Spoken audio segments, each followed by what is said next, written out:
everybody. Welcome to a new episode of Real Freedom Stories, and we have a wonderful guest here. We have Erin Torres, and she is going to share her journey. One thing that's interesting about Erin is she has a lot of different streams of income, which is important. And yet one thing with her that I really love is she has a lot of strategy behind it. And so for those folks that don't know Erin, she is the president of Herg Group, and Herg Group is one of the top expansion teams with Keller Williams. And currently they have 3,000. So last year, 3,000 units, 240 agents in 24 states with 30 teams. That's quite an accomplishment. So congratulations on that. Erin, if you want to just go ahead and take a minute and introduce yourself. Yeah, of course. You did a great job with those stats, better than I could have done. It's a lot of numbers to keep track of.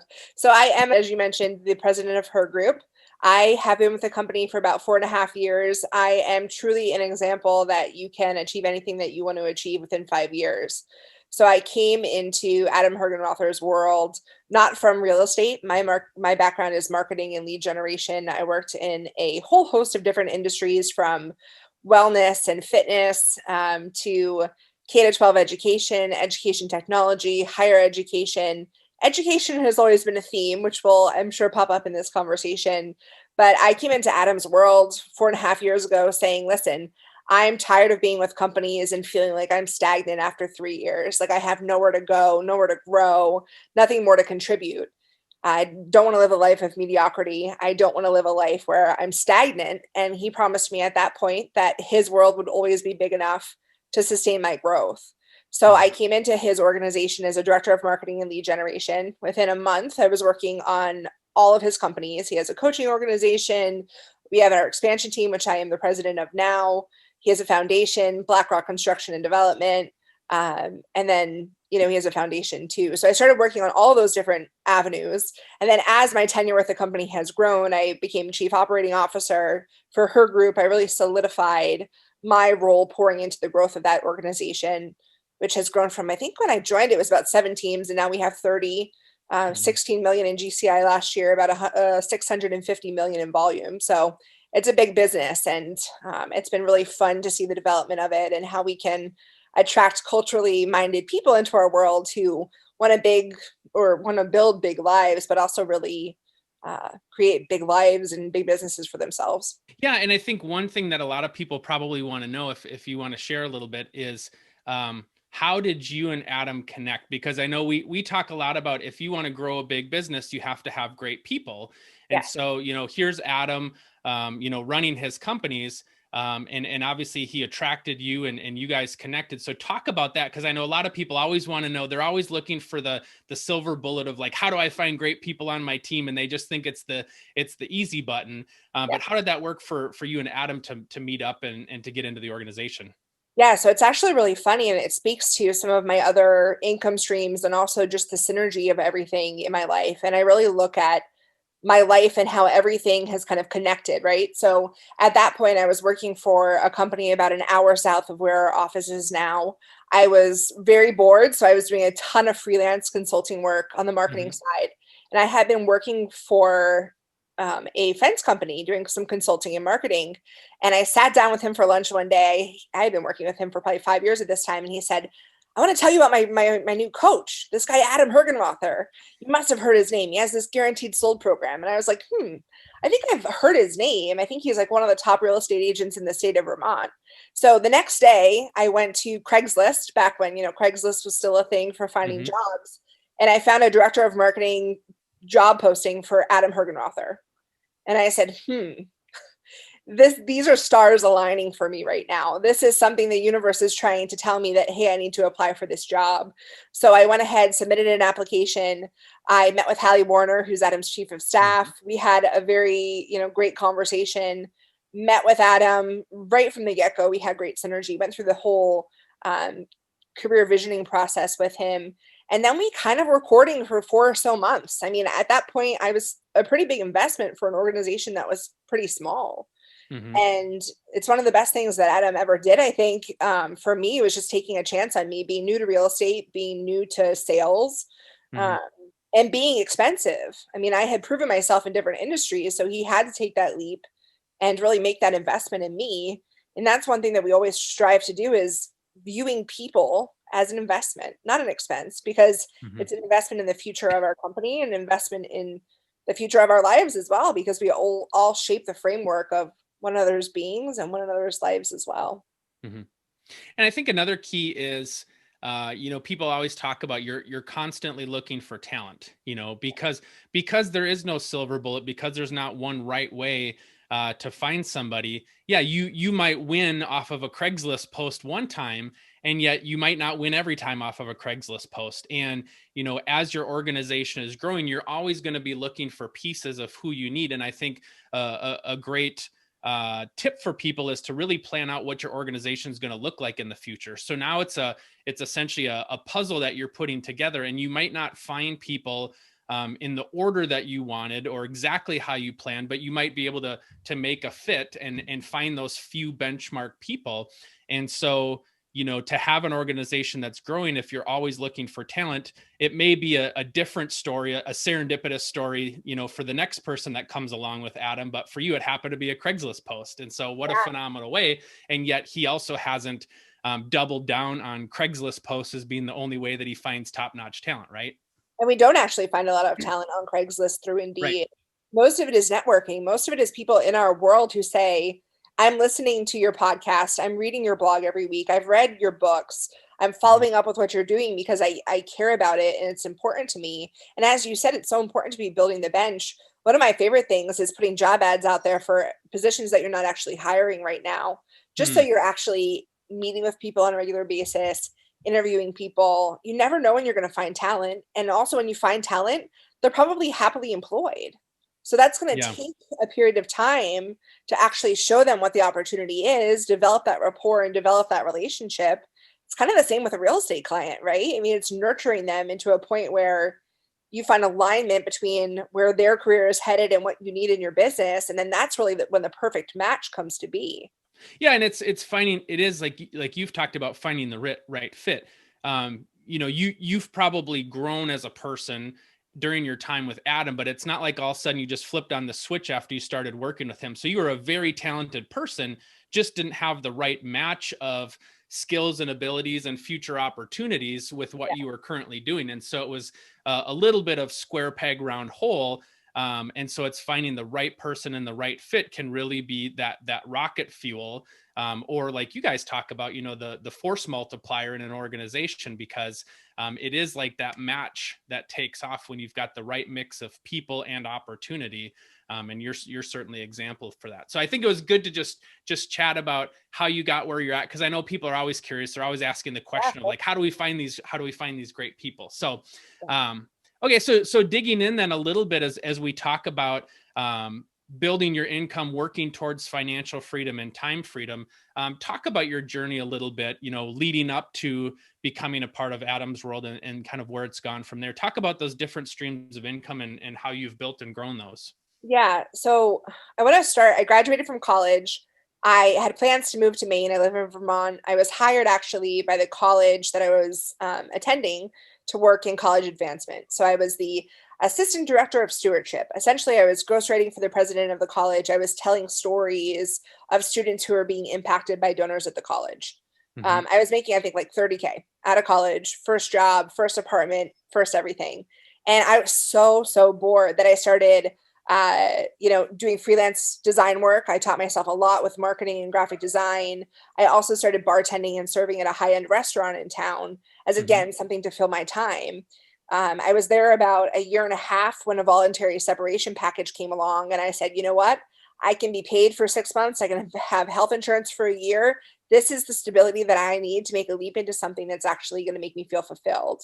So Hmm. I went to another organization where I was a freelancer for, I think, 3 months, hired full time. Within a few months, I was given a leadership position there, overseeing the whole team. And this was Eating Well magazine at the time, eatingwell.com, now owned by Meredith Corporation. It started here in Vermont. And I was, I think, at that point, 23, 24. And Hmm. it's funny, I always tell the story that one of the women who was on my team actually, she started crying when she found out that I was going to be her boss. Because here's this 23-year-old kid who doesn't know anything, but someone saw leadership talent in, and she's suddenly going to be her leader and her boss. So I had that stepping stone of whenever I wanted to actually grow my salary, get somewhere new, I would have to make a leap of industries, of companies, but the people are the constant. So throughout all of those things, and those are the things that have led me to develop different streams of income. So before getting into Adam's world, throughout my whole life, who am I connecting with? Who can I do freelance work for? Who can I do marketing work for? Who can I consult for?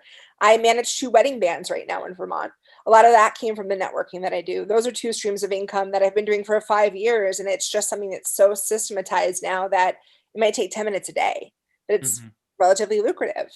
Also, at that time, I love traveling. It's my big why, collecting and experiencing things out there in the world. And I started a travel blog here in Vermont.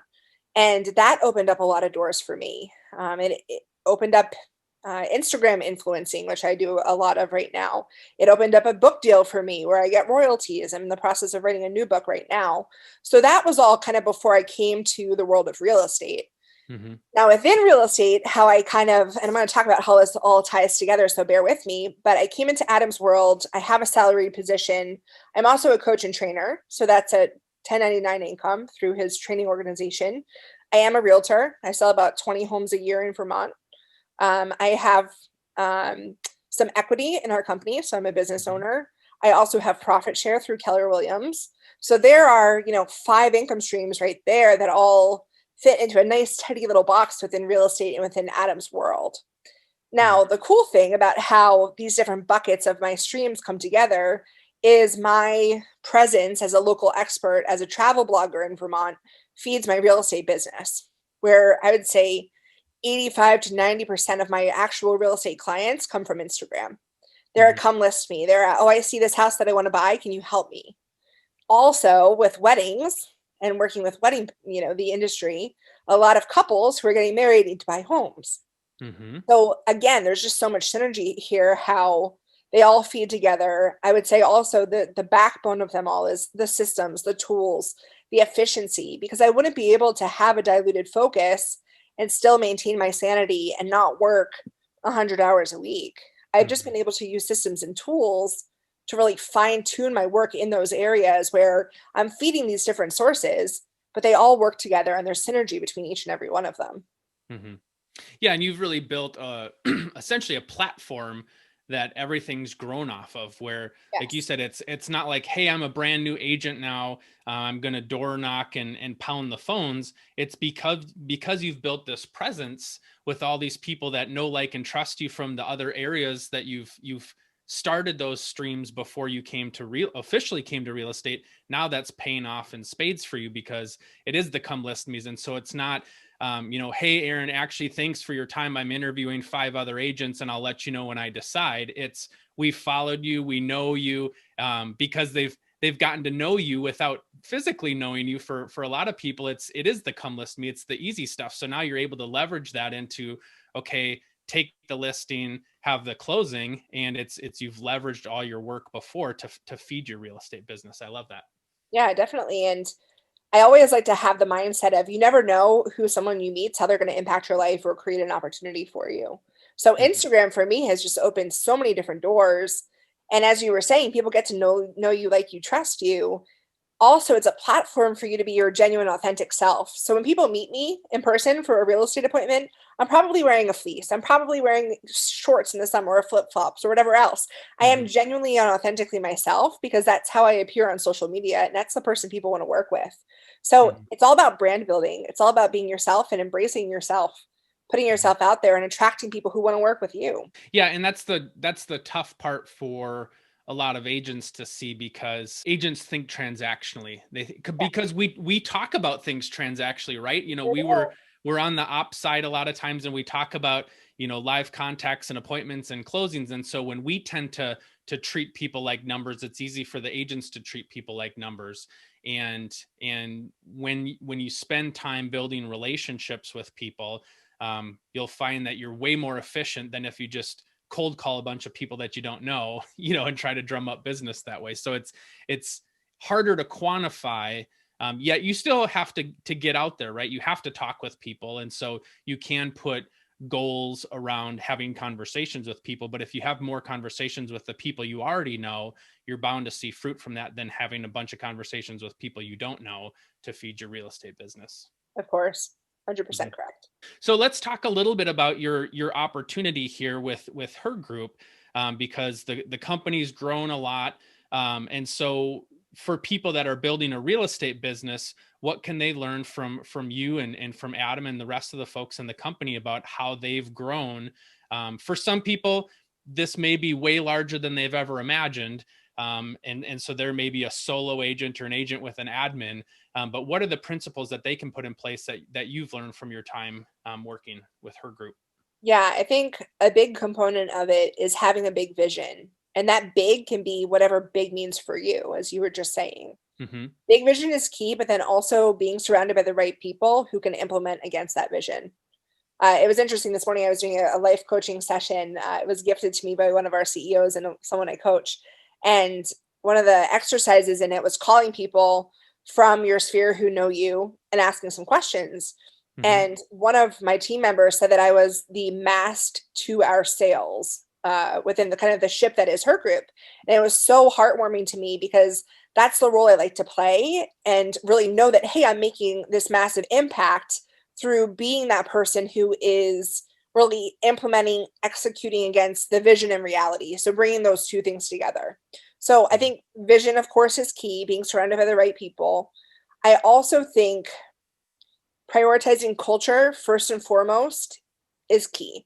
So for years and years and years, we were kind of a revolving door, as is often the case within real estate, right? So we would throw a dart, see who sticks, and we were onboarding as many agents as we were parting ways with. Mm-hmm. And then I want to say about 3 or 4 years ago, we made the decision that we're going to be extremely choosy with who we partner with, right? Not everyone's a fit for us. We're not the fit for everyone. Mm-hmm. So at that point, we made the decision that culture is going to be 51% of everything that we do.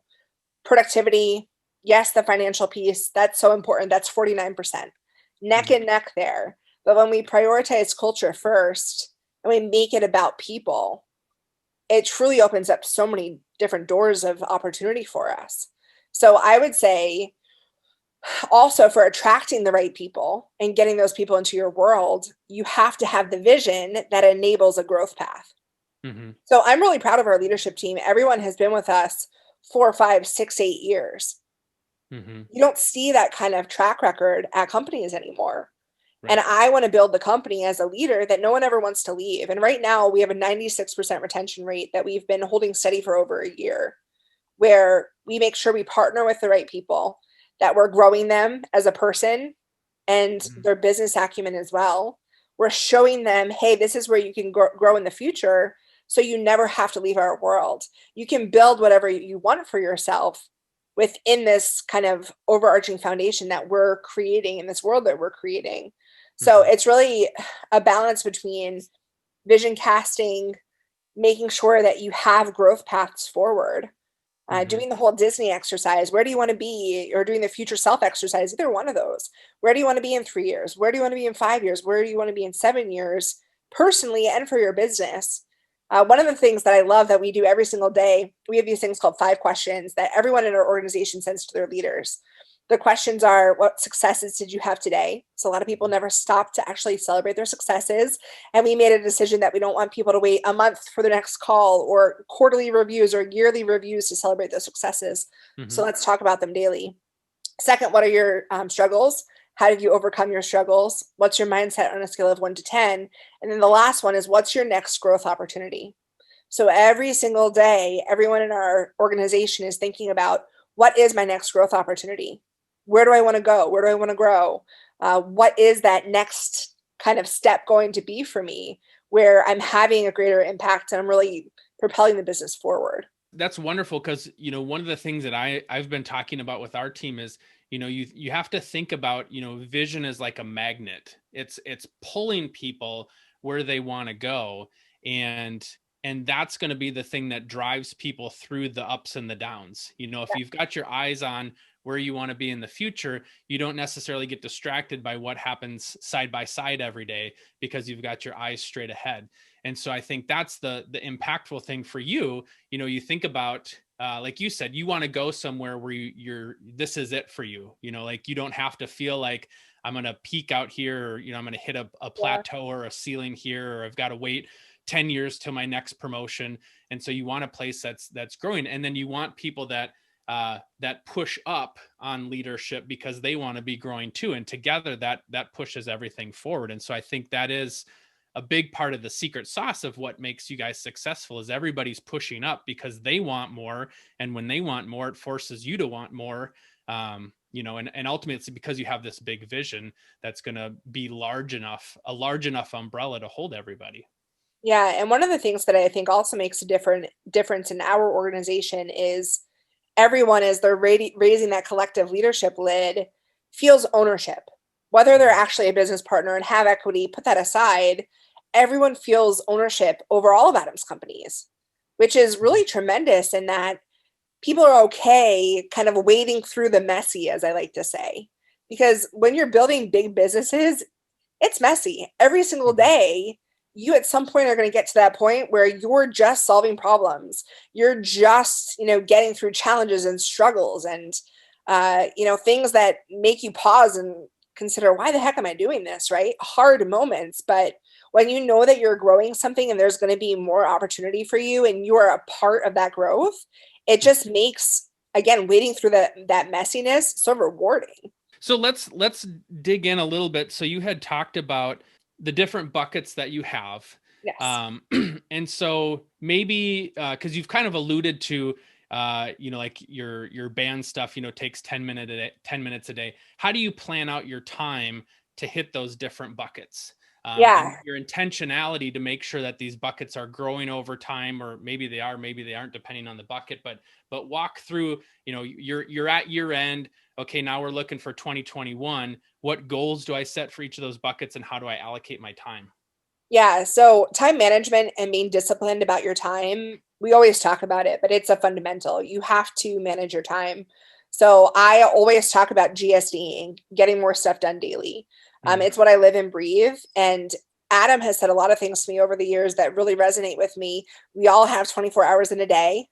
Why do some people achieve so much and some people achieve so little? It comes down to discipline, and discipline equals freedom. Also, early on, I used to be that type of person who'd be like, oh, I worked a 16-hour day. And Adam looked at me and said, I don't care how many hours you work. I care about the impact that you make. So I, you know, talk to our team members about that too. If you can do what you need to do and get it done and work for 4 hours, work for 4 hours. I don't care. I care about that impact that you're making.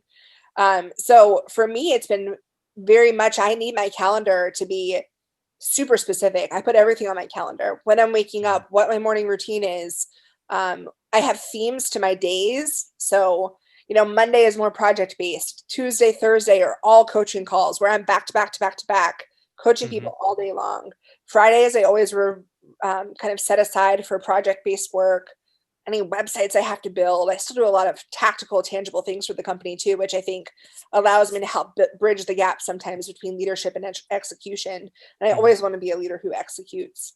But it comes down to being extremely disciplined about my calendar. And I know that we always talk about that, but I coach so many people about it too, really getting clear on what are those non-negotiables for you. And I've had to be a work in progress because there are days where I will work 14 or 16-hour days, but I'm not being present at home, and that's an issue.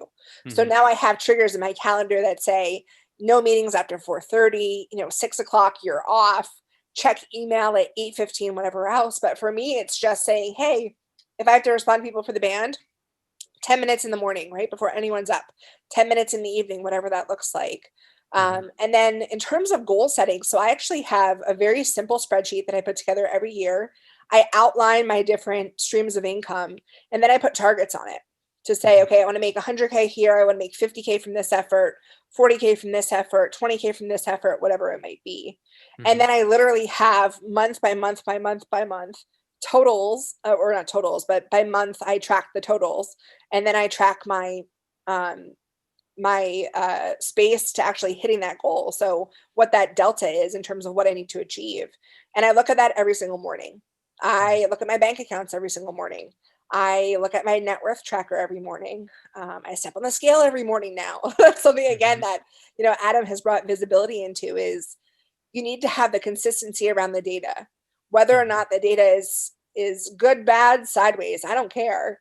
You have to have the data so that you actually know where you are so you can make improvements. So for me, it's very much looking at the buckets. I wouldn't say, okay, I'm going to grow 30% here year over year.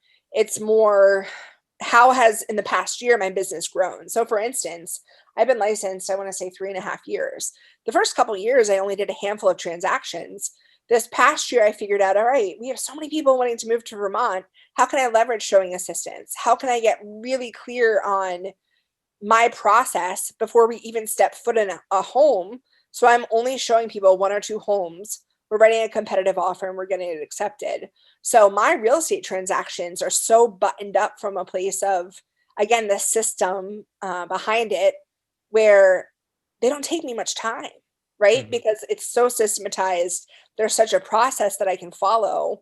So if every, avenue of my life allows me to have a system and a process, it's just about actually being disciplined and structured. And I think people completely gloss over the nuance of what you've just said. It's like people wake up and they think, oh, Erin, she's so successful, I want to have what Erin has. And then you talk about getting up every morning, checking your bank account, stepping on the scale, looking at your calendar and doing that. And then people gloss over that. And then you wake up 3 months later, like, oh, I'm not where I want to be. I just want to do what Erin does. Well, what does Erin do? Erin wakes up every morning. She looks at this, she looks at this, she looks at this. She's got this schedule.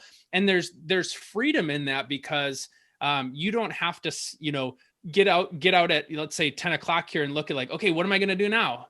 There's a decision fatigue of, I need to now think about what's the next thing that I'm going to do. If you've got it on your calendar, it's now just, I go from this bucket to this bucket to this bucket. For me, what I wear is a pretty easy decision. I've got, right now, polo shirts that I wear, and that's it. Like you depending, now in the winter here, I'm in the basement. Sometimes I wear sweatshirts. I typically don't wear sweatshirts on days when I have video calls. I don't know why that sounds so silly, but it's very simple. Like you go to my closet and this is what it is. Like I always wear jeans. You can't see it on camera now. And I always just wear regular socks. I don't wear dress socks. It's very easy because it's a decision I don't have to make every day.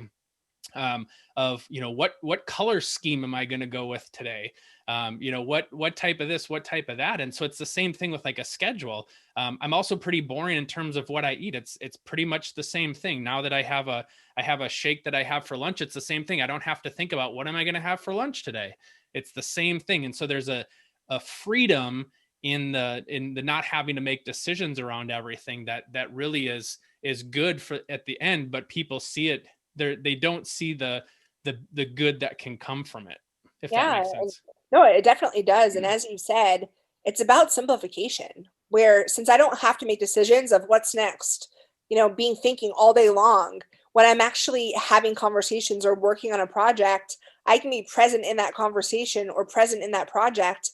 And that's where I'm making decisions. I'm making those decisions that are actually going to impact our business, because I know what I'm doing next. I know what I'm eating for dinner. I meal plan everything. I prep all my food. I have that all super regimented. And I will say I've not always been like this. I mean, it's really been in the past, I would say 2.5 years. I used to never step on the scale. I used to never check my bank accounts or look at my credit card statement or whatever else, because it terrified me. I was so fearful of that data because it wasn't where I wanted it to be. But the best thing for me, and I tell agents this all the time when they don't know their numbers in real estate, you have to know where you're starting, or else you're never going to get started and you're never going to improve. I was telling Adam just last night, we were talking about my net worth and my net worth calculator. I told him I had done one a few years ago and I deleted it because it was not where I wanted it to be. And instead of actually saying, I'm going to acknowledge this, I'm not going to bring any emotion to it. It is what it is, right? I made the decisions that I made in the past. I spent the money that I spent, whatever else. I can't control that, but I can control where I am right now and how I want to approach data without having any emotion involved. And then it's just simply data. Then it's just simply, okay, this is my foundation. This is my baseline. And seeing that growth is cool. I also had this mental shift where I have been on the quest to pay off just a ton of debt, right? and Mm-hmm. like a lot of us are. And something changed in my mindset from wanting to spend, which typically when I spend money, it's not on clothes, it's not on, an amazing house, whatever else. It's about experiences and travel and whatever else, going to NFL games with our whole Mm-hmm. family, taking our family on vacations. But I got to a point where it became more fun to save money than spend money. And Mm-hmm. I kind of view that as a turning point in my life where how can I make a game of my savings? How can I make a game of my budget every month to be trimming things that don't matter to me? Why am I Mm-hmm. spending money over here that if it's not actually bringing me any kind of fulfillment?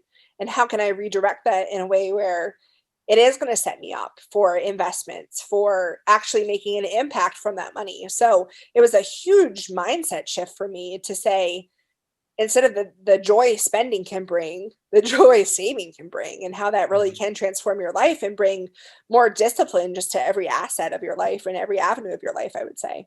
And they say too, more money just makes you more of who you are. So if you're not disciplined with what you have today, how are you going to expect to be disciplined with what you have in the future? And a lot of times people feel like, oh, if I just make more money, now I'll have everything that I want. But guess what? When you make more, you're going to spend more because you haven't developed the discipline of saving, the discipline of like only really spending on what you need.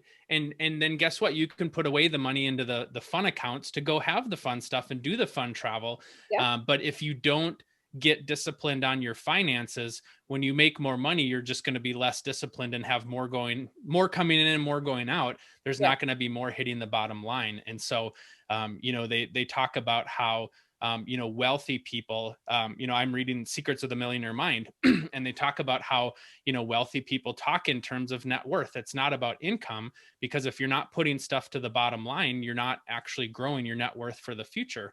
And so you could make 100,000, and if you spent 100,000, you've got zero net worth. If you then make 200,000, fantastic. I'm glad you doubled your income, but you're probably going to, guess what, spend 200,000 and you're still going to have a net worth of zero. So what did you really gain from that? And so you have to learn the discipline from 100,000 to 200,000. Somewhere along the way, you've got to change how you treat money. Otherwise, you're just going to have the same thing at the end of the year. 100%. We always like to say that it's not about how much you make, it's about how much you keep. Right. And Yep. also, not spending money is making money, Mm-hmm. which Yep. again, that was a big aha to me that, if I don't actually spend this money, I'm going to have it for other things. Yeah, it's a whole interesting thing, just the mindset around money. And I told Adam too, probably about a year or so ago, that when I was making, 35K, I was just as happy. I Mm-hmm. sure had a little bit more stress here and there, and now I have a nicer house and we have nicer cars and we can take better trips and we can give more and we can take our family for, trips and whatever else, but happiness hasn't correlated at all to that, I would say, Mm-hmm.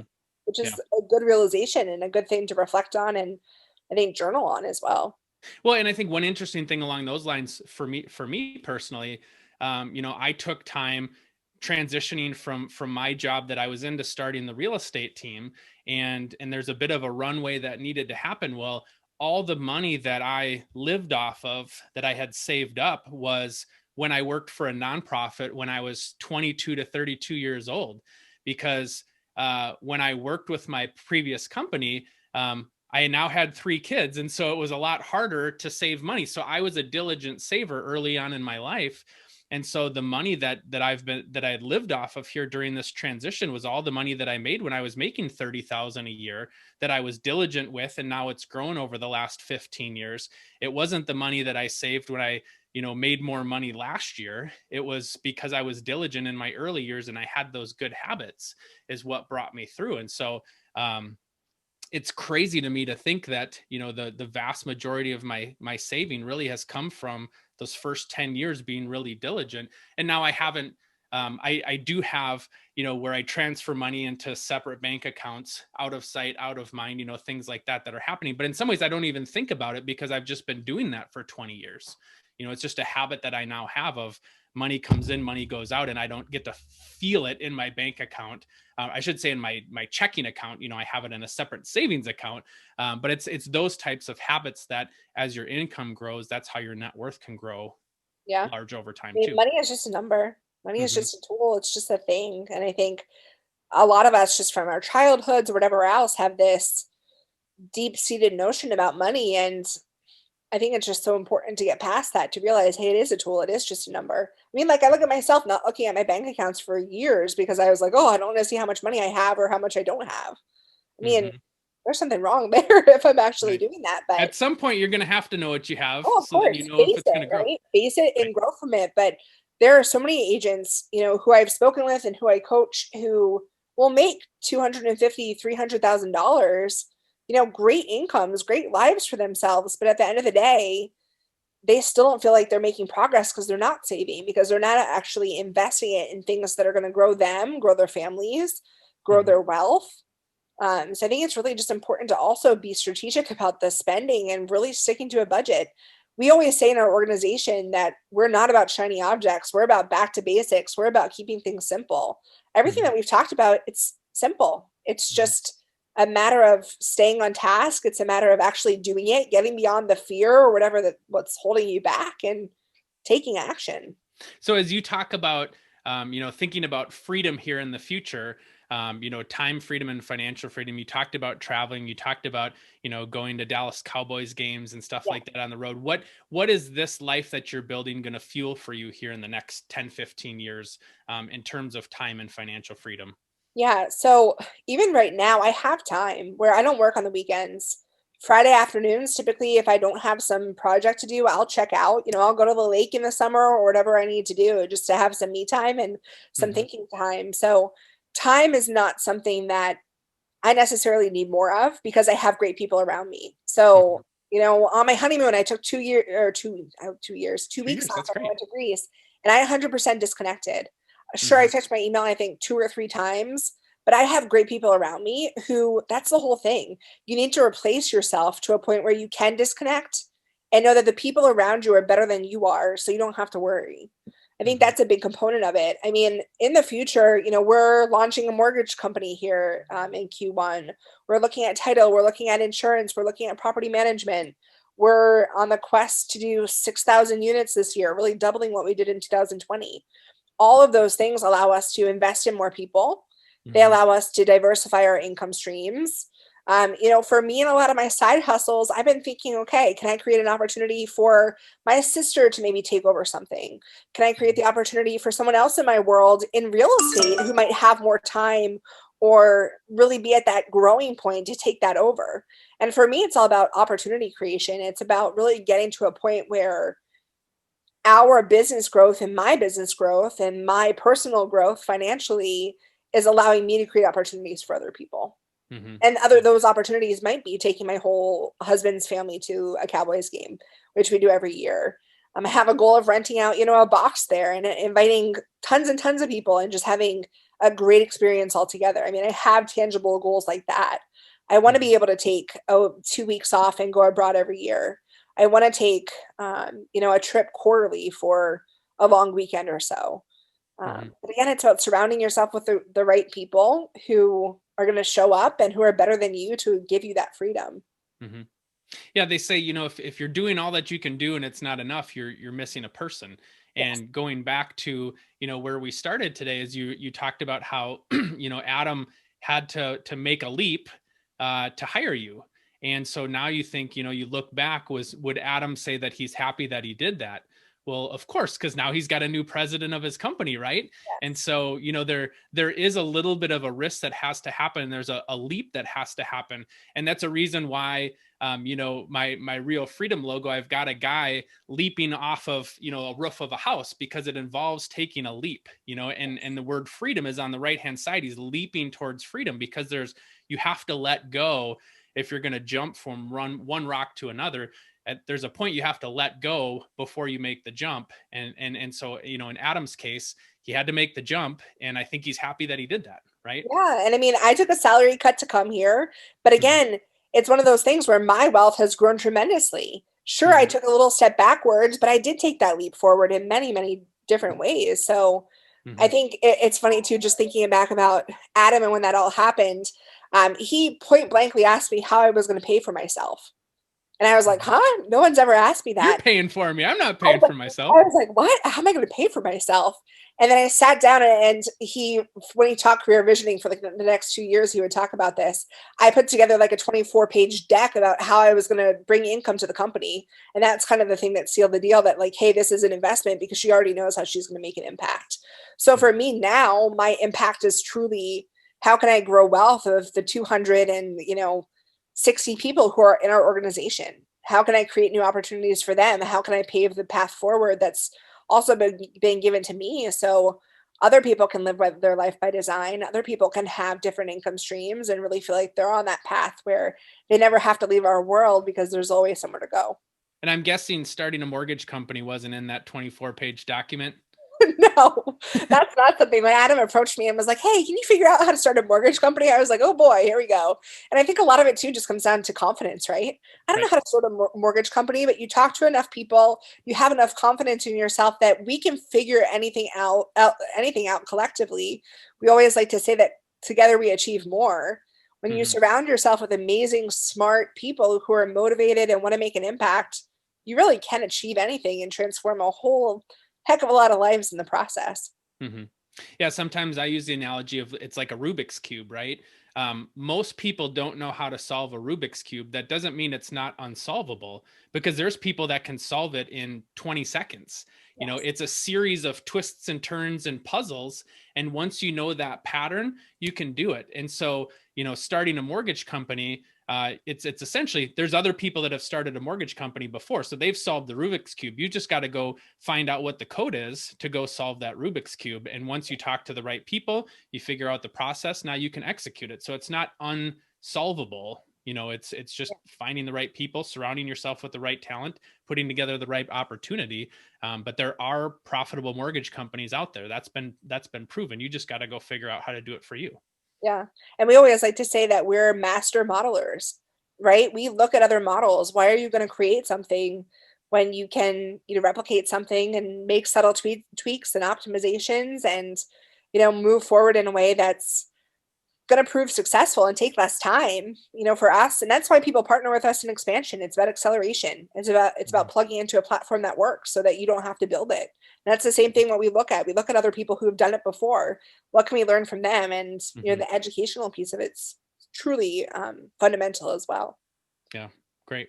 So Erin, if you want to just take a minute here and share for, people listening, if Erin's stories resonated, how can people find out more about you? How can people find out more about Adam and Herg Group and all the great stuff that he's doing too? Yeah, so there's a ton that you can learn on adamhergenrother.com.